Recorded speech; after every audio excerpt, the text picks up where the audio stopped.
je vais pas vous raconter ma vie à moi, là. Non, non, non, non, non. Moi, je vais vous raconter des histoires sur les gens, sur les bâtisses, sur les débuts de notre village. Hey, dites-moi, monsieur Autier, qu'est-ce que ça fait au juste un agent des terres?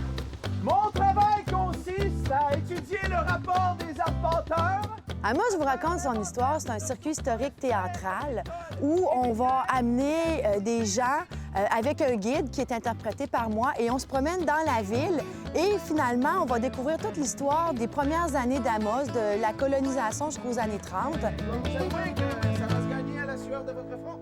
Donc, on va vraiment de scène en scène et on rencontre des personnages pour rendre tout ça très vivant, très émotif, très touchant. J'ai l'intention de faire du commerce. Moi, je vais avoir un magasin général avec des outils de farm. En fait, tout ce qu'un colon peut avoir de besoin. Puis, c'est bien donc qu'on soit le premier, on va pouvoir avoir les plus beaux lots.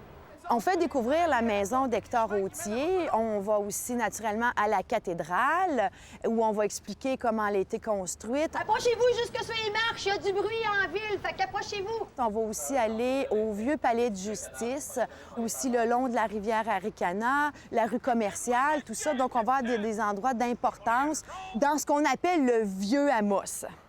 La personne qui vous a rien donné. Ma gang d'un gros.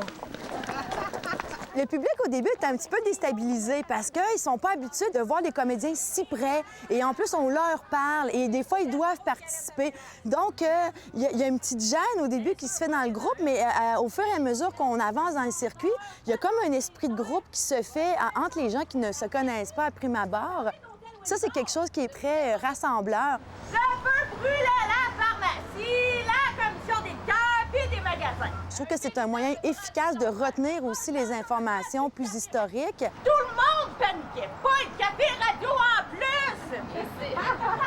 C'est pas de l'improvisation, tout est très pratiqué, très répété, mais en même temps, on est dans une ville qui bouge, alors il faut faire avec. Je vous garantis que demain, vous allez les avoir, vos chops de l'or. Salut, Gaston! Fraîchement coupés. On est une grosse équipe de comédiens, alors on a toutes sortes de comédiens, des professionnels, des amateurs, aussi beaucoup de volontaires qui veulent faire de la figuration. On a des enfants de 5-6 ans et puis on a des personnes aussi beaucoup plus âgées pour essayer d'avoir le même âge à peu près que les personnages. Et ça fait un esprit de troupe vraiment, vraiment formidable.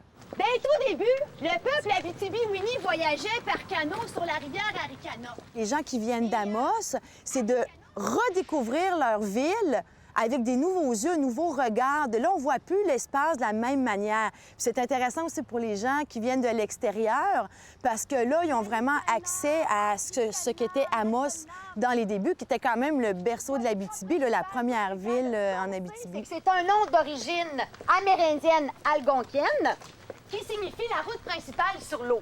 Les gens ont beaucoup apprécié le circuit. Ils aiment marcher, ils aiment découvrir leur ville, voir que c'est des histoires de courage, de dépassement de soi, de difficultés, tout ça. Vous allez voir, on va s'organiser, puis les femmes au Québec vont l'avoir, le droit de vote.